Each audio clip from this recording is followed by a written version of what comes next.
Sir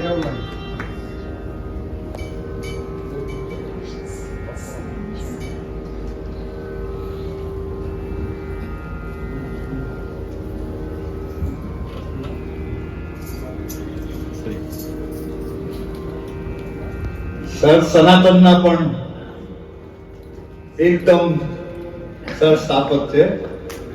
સનાતન વિશે ઘણું નોલેજ છે.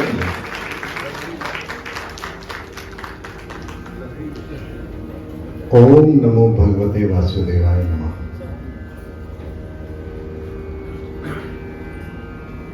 आप सभी यहाँ बैठ करके कथा श्रवण कर रहे हैं। 2024 में निस्संदेह आप सभी पवित्र आत्माएं हैं और व्यासपीठ पर व्यास के स्वरूप में सुखदेव मुनि के रूप में जो कथा हमें श्रवण करा रहे हैं उनको भी मेरा प्रणाम है। श्रीमद् भागवत सप्ताह ज्ञान यज्ञ। सप्ताह का मतलब सब लोग जानते हैं ना, 7 दिन। ये कथा 7 दिन की क्यों है? ये 5 दिन की क्यों नहीं है? ये 8 दिन की क्यों नहीं है? ये 7 दिन की क्यों है? फिर साथ में आता है ज्ञान, फिर है यज्ञ। और कथा शुरू कहां से होती है? सुखदेव मुनि जी राजा परीक्षित को कथा सुना रहे हैं।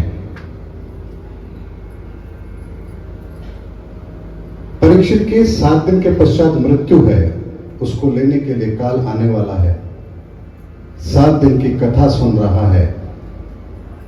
7 दिन की कथा को सुनने के बाद उसको मुक्ति मिल जाती है। यही तो इस कथा का सार है। मैं कुछ गलत तो नहीं कह रहा? यही है। फिर 7 दिन के बाद क्या हमारी मुक्ति होगी?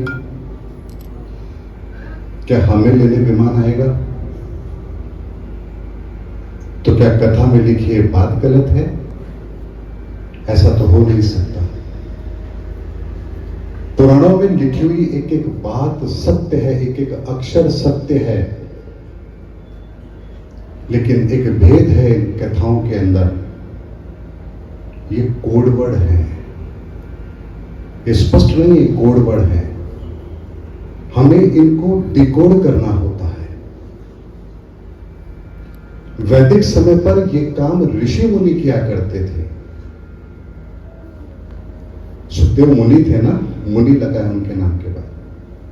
वो किया करते थे डिकोड इसको। उसकी व्याख्या होती थी, सार होता था, सारांश निकलता था, फिर हमारे सामने वो रखते थे। हम उनको श्रवण करते थे, उस मार्ग पर चलते थे, हमारा कल्याण होता था। यही विधा थी। लेकिन बहुत लंबे समय से ऋषि परंपरा इस भारत की धरती से विलुप्त हो गई। और यही कारण है कि वेदों के अंदर निहित ज्ञान, उसका भेद, उसका रहस्य, उसको हम भेद नहीं पा रहे हैं। सप्ताह के 7 दिन, इंद्रधनुष में 7 रंग, आपके शरीर के अंदर 7 ऊर्जा चक्र, संगीत के 7 सुर, 7 समुद्र, हर जगह 7। कहीं भी 6 नहीं, कहीं भी 8 नहीं। यहां तक कि कुरान में कहा गया कि अल्लाह ने जब इस धरती को बनाया तो 7 तरह की मिट्टी ली, 7 तरह का पानी लिया, 7 तरह की अग्नि और 7 तरह की हवा। इनको लेकर के उन्होंने इंसान बनाया। हर जगह 7 एवरीवेयर 7। आखिर ये 7 क्यों है? क्योंकि इस ब्रह्मांड का रहस्य है ये 7।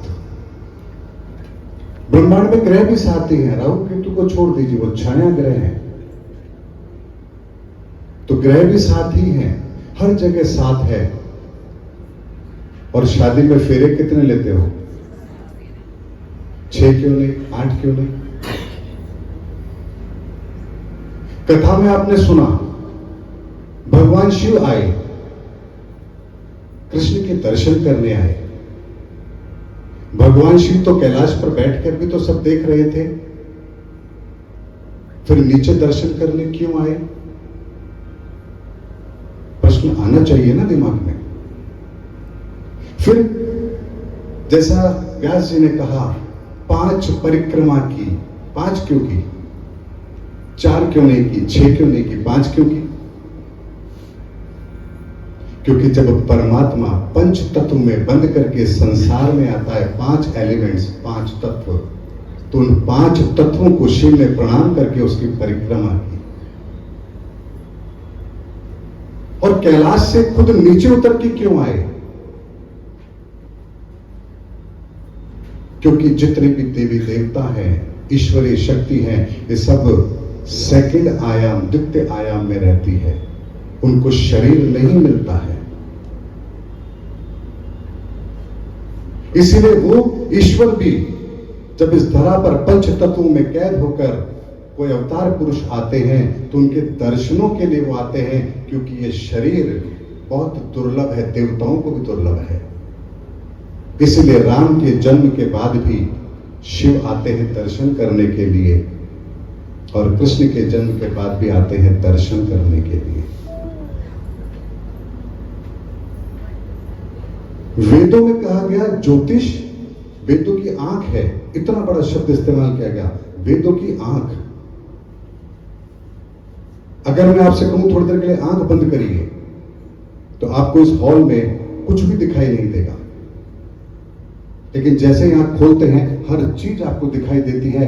ऐसे ही ज्योतिष यदि समझ लिया आपने तो आपको सारे वेद समझ आएंगे। और ज्योतिष क्या है?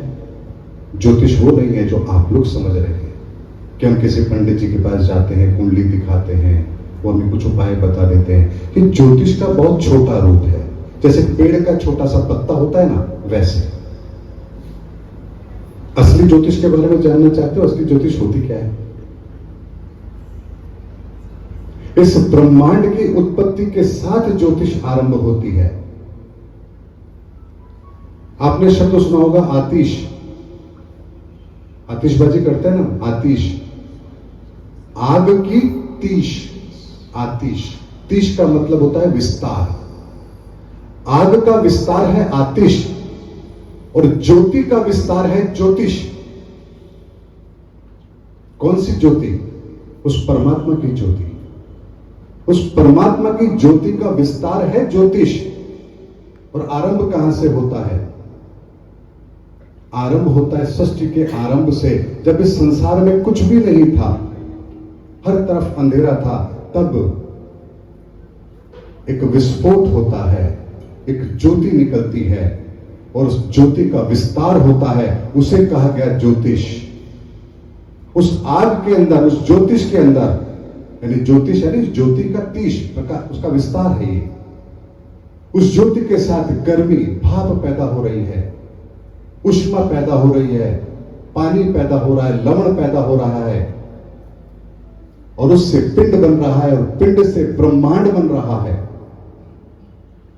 और इस ब्रह्मांड के अंदर उस तीश का एक छोटा स्वरूप, उसका प्रतिबिंब सूर्य इस ब्रह्मांड के अंदर, हमारे सौर मंडल के अंदर है, और यहां से जीवन आरंभ होता है। इसलिए सृष्टि का पहला आयाम वो सूर्य है। यहां ग्रहों में उसे सूर्य कहा गया, रिश्तों में उसे पिता कहा गया, हमारे शरीर के अंदर उसको आत्मा कहा गया, रक्त कहा गया। यानी पहले आयाम का भी विस्तार है, तीश है ना, ज्योति की तीश है, विस्तार है। दूसरे आयाम के अंदर देवी देवता, ब्रह्मा विष्णु महेश, सारे देवी देवता आते हैं। फिर तीसरे आयाम की रचना होती है। तीसरे आयाम के अंदर इस संसार बनता है। इस संसार में भी वो जो पेड़ पौधे हैं, पहाड़ हैं, पानी है, भूमि है। फिर उसके बाद चौथा आयाम आता है। चौथे आयाम में बुद्धि का विकास होता है। बुद्धि अर्थात ऐसे जीवों की उत्पत्ति जो स्वयं निर्णय ले सकते हैं, जैसे जानवर। वो स्वयं निर्णय लेते हैं कब खाना है, कब सोना है। वो अपना स्थान बदल सकते हैं, पेड़ नहीं बदल सकते, वो बदल सकते हैं चौथे आयाम में। और पांचवें आयाम, पांचवा तत्व ज्ञान तत्व, और यहां होती है मनुष्य की उत्पत्ति। और इसीलिए पंच तत्वों से मिलकर हमारा शरीर बनाए, ये बात कही गई। और इसी पंच तत्व में भगवान श्री कृष्ण जब इस धरा पर आए तो शिव जी भी हिमालय से उतर कर आते हैं महादेव उनके दर्शन करने के लिए, क्योंकि पंच महाभूतों से बना ये शरीर है। और यही क्रम ग्रहों को दिया गया। मैंने कहा ना, तीश है, विस्तार है, ये हर जगह व्याप्त है। हम कहते हैं परमात्मा कण कण में व्याप्त है।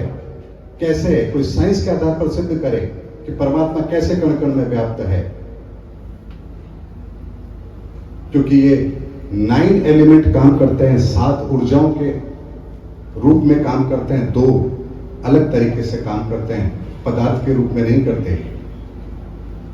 तो यह 5वां आयाम से हमारा शरीर निर्माण होता है, मनुष्य बनता है जिसके पास ज्ञान है। और छठे आयाम में हमें वैभव मिलता है, 7वें आयाम में हमें मुक्ति का साधन मिलता है। और इसी क्रम को ग्रहों के अंदर भी रखा गया है। सूर्य पहला तत्व, चंद्रमा मन का तत्व होता है दूसरा, तीसरा मंगल तत्व शरीर बना, चौथा बुद्धि, 5वां बृहस्पति, छठा शुक्र, 7वां शनि, 7 एलिमेंट्स। और यही 7 एलिमेंट्स को डिकोड करती है श्रीमद् भागवत सप्ताह ज्ञान यज्ञ। आज के प्रसंग में हमने शुरू से लेकर एंड तक केवल एक चीज को श्रवण किया, उद्धार कर रहे हैं भगवान। सुखदेव मुनि कथा सुना रहे हैं, हर कथा के प्रसंग में केवल उद्धार का वर्णन है। पूतना का उद्धार कर दिया, उसका उद्धार किया, इसका उद्धार किया, इसका उद्धार किया। एक ही टॉपिक पर बात हो रही है। विचार आना चाहिए, क्यों एक टॉपिक पर बात हो रही है, या गोपियां क्यों नहीं आ रही हैं, या भगवान की रासलीला की बात क्यों नहीं है। केवल उद्धार की बात है, क्योंकि ये पर्टिकुलर 7 एलिमेंट्स पर बात हो रही है, 7वें आयाम मुक्ति की बात हो रही है। इसलिए सुखदेव मुनि इस आयाम को विभिन्न उदाहरण से स्पष्ट कर रहे हैं कि मुक्ति का साधन कहां कहां कैसे कैसे मिलेगा। मैंने कहा ना, धार्मिक शास्त्र ग्रंथ हमारे कोड है, कोड, इनको डिकोड करना पड़ेगा। डिकोड करते ही वो रहस्य हमारे सामने आते हैं जो इस ब्रह्मांड के रहस्य हैं। और ये रहस्य यदि हमारे सामने आ जाएं तो परमात्मा को पाना कोई मुश्किल काम है ही नहीं। वो स्वयं आपके भीतर प्रकट होगा, क्योंकि एलिमेंट तो यही काम करते हैं। इसीलिए और इसी चीजों को जब समझते हैं, उन आयामों को समझते हैं, वेदों की भाषा को समझते हैं, ज्योतिष का ज्ञान, उसका विस्तार समझ आता है, तो भविष्य में होने वाली घटनाएं भी दिखती हैं कि ब्रह्मांड में अब ये स्थिति बनने वाली है, तो इसका संकेत ये ज्योतिष क्या दे रही है, ये प्रकाश का विस्तार अब क्या देने वाला है। और इसीलिए हम उनको डिकोड करके आप लोगों के सामने भविष्यवाणी के रूप में रखते हैं कि अब आने वाला समय ऐसा है। एक छोटा सा उदाहरण देता हूं, आपको पूरी बात साइंटिफिक समझ में आएगी।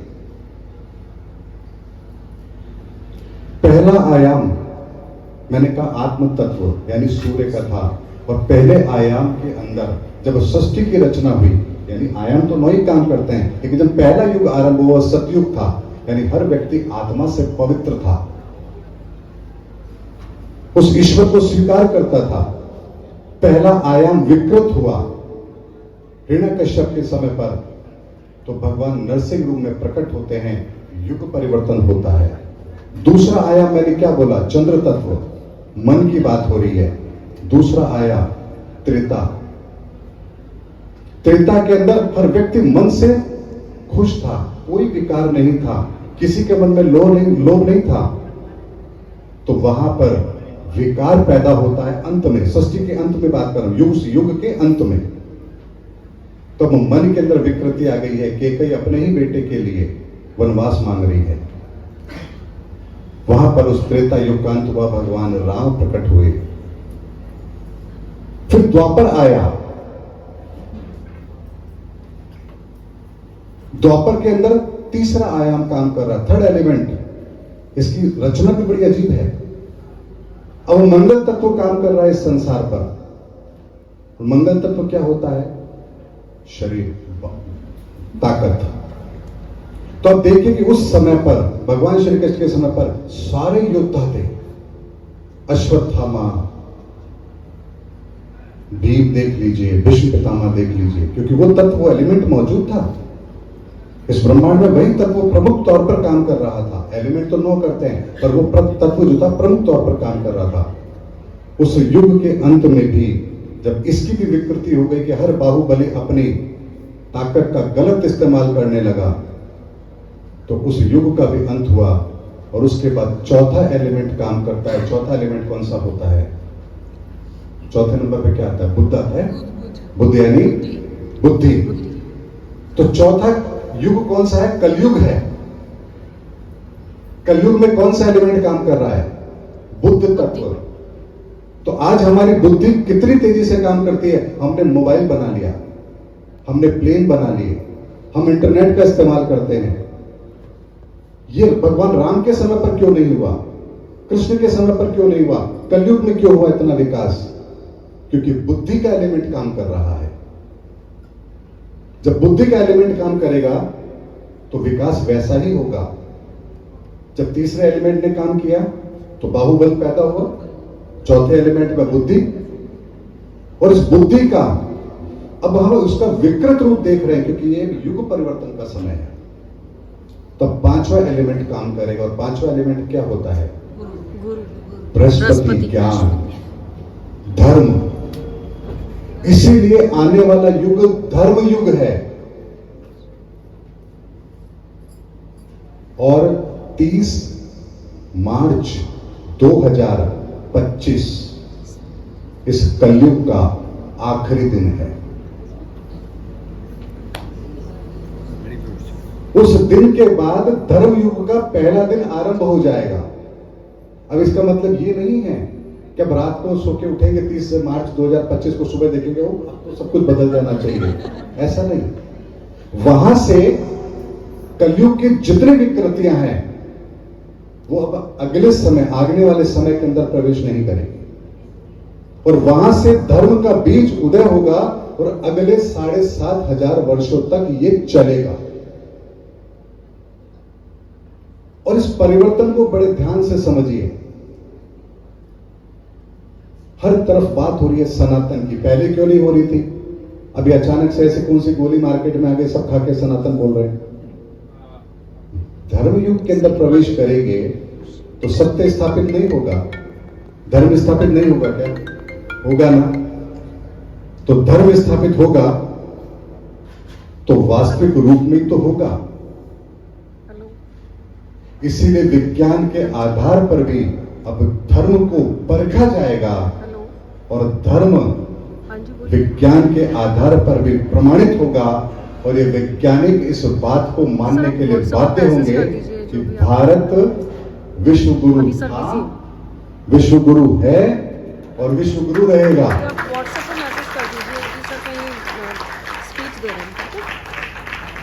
हमारे तक्षशिला नालंदा विश्वविद्यालय को जला दिया, उस ज्ञान को समाप्त कर दिया, तो क्या हो गया?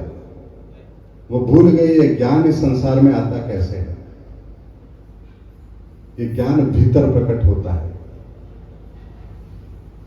तो बाहर की किताबें कितनी जला दो, जो देने वाला है वो तो सबके हृदय में बैठकर दे देगा।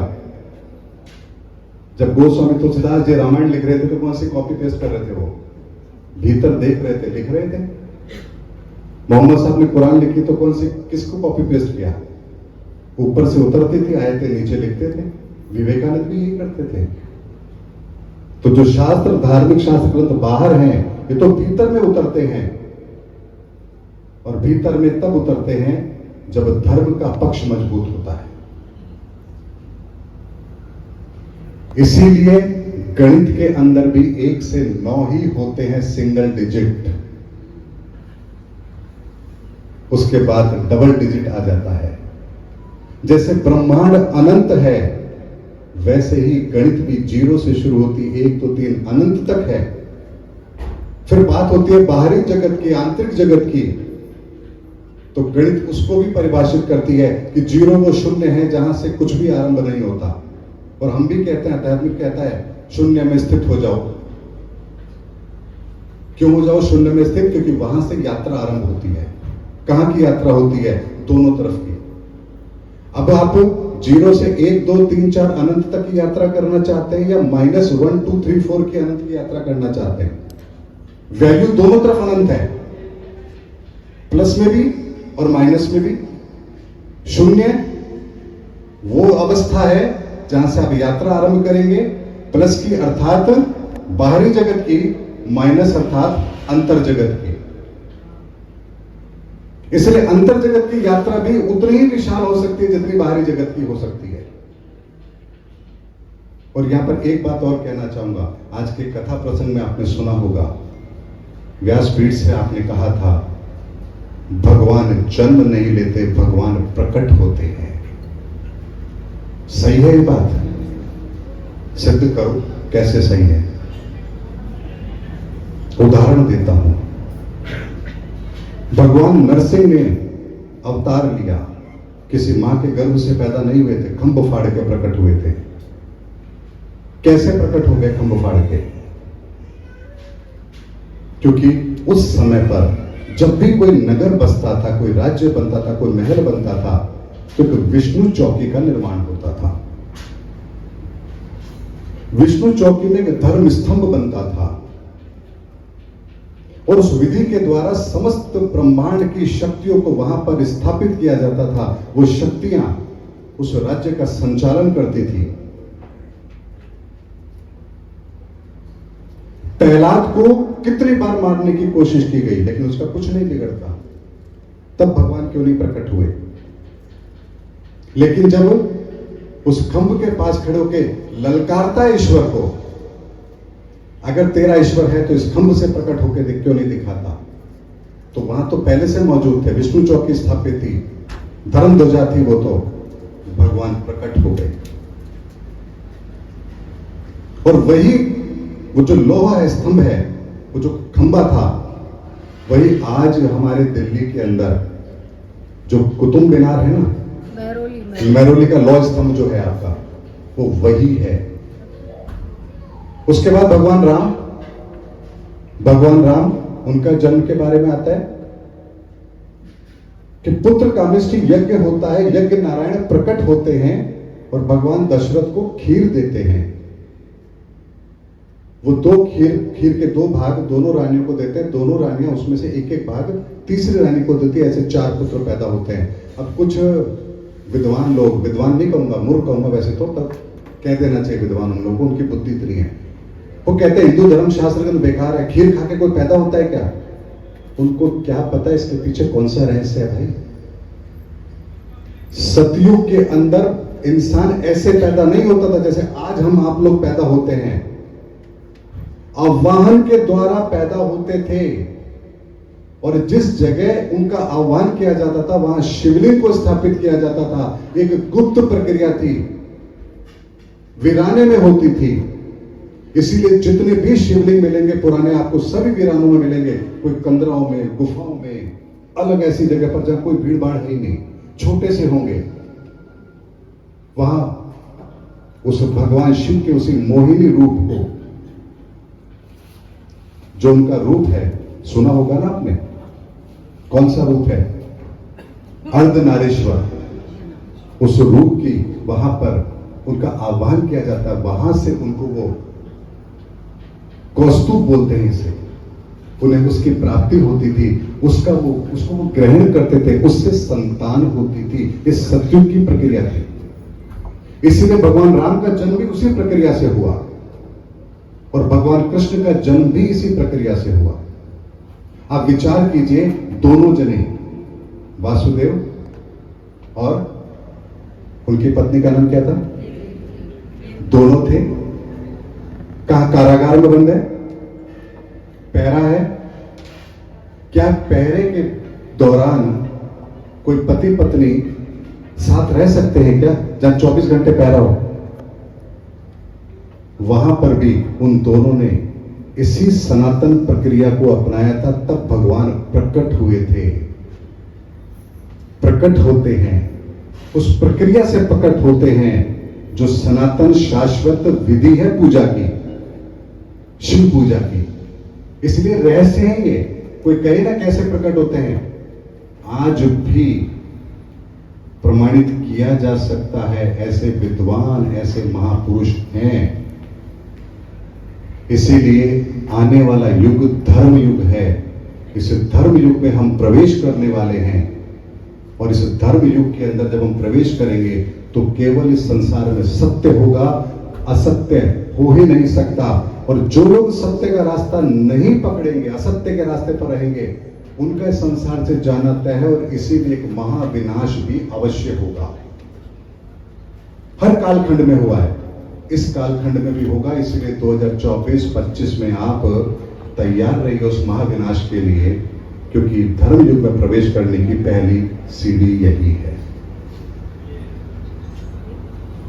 और एक छोटी सी बात करके अपनी वाणी को विराम देता हूं। मैंने कहा था 30 मार्च 2025, उसकी एक छोटी सी व्याख्या कर देता हूं। उस दिन का गोचर उठा के देखना, यानी उस दिन के ग्रहों की स्थिति। 6 ग्रह एक ही राशि में स्थित हैं। उन 6 ग्रहों की दृष्टि केतु पर है जो सामने है। बृहस्पति की दृष्टि भी केतु पर है, और मंगल की दृष्टि भी केतु पर है। यानी कि ब्रह्मांड में 9 ग्रह है और 8 ग्रहों की दृष्टि केतु पर, और केतु मोक्ष का दाता है। आप बताइए ये क्या कहते हैं ये परिभाषा, कि वो दिन, इस कलयुग का मोक्ष की प्राप्ति का साधन उस दिन मिलने वाला है, अर्थात धर्म युग की स्थापना होने वाली है। और ये हम सब उसके गवाह हैं, और ईश्वर का धन्यवाद देना चाहिए कि ऐसे समय पर इस धरा पर मौजूद है जब युग परिवर्तन हो रहा है, धर्म युग की स्थापना हो रही है, और हम सब उस धर्म युग को देखेंगे। ओम नमो भगवते वासुदेवाय। अगर मेरे शब्दों से किसी के हृदय को कोई ठेस पहुंची हो तो माफी चाहता हूं। सत्य था, कड़वा हो सकता है, लेकिन सत्य था इसलिए रखना आवश्यक था। जय श्री राम।